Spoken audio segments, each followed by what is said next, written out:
Alex Zanardi è tornato a comunicare con la famiglia. La rivelazione che ha riempito tutti di gioia è stata comunicata dalla dottoressa che cura il campione, Federica Alemanno, neuropsicologa dell'ospedale San Raffaele di Milano, in un'intervista al Corriere della Sera.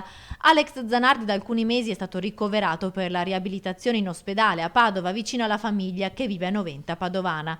È stata una grande emozione quando ha iniziato a comunicare. Nessuno ci credeva, lui c'era e ha comunicato con la famiglia, ha detto la dottoressa Alemanno, che lo ha curato subito dopo il drammatico incidente avvenuto a Siena lo scorso giugno. Già qualche settimana fa era arrivato l'annuncio che piano piano il campione di handbike stava recuperando le funzioni vitali, stringeva la mano su richiesta e girava la testa verso la moglie Daniela. Ora questo nuovo traguardo, le prime parole che continuano così a far sperare la famiglia e i suoi fan.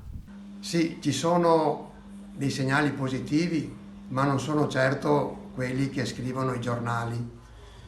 Lui certamente è forte, lo sappiamo, ma per una piena ripresa dobbiamo ancora continuare a sperare e a pregare. Io sono convinto che ce la farà perché sappiamo bene la tempra che lui ha.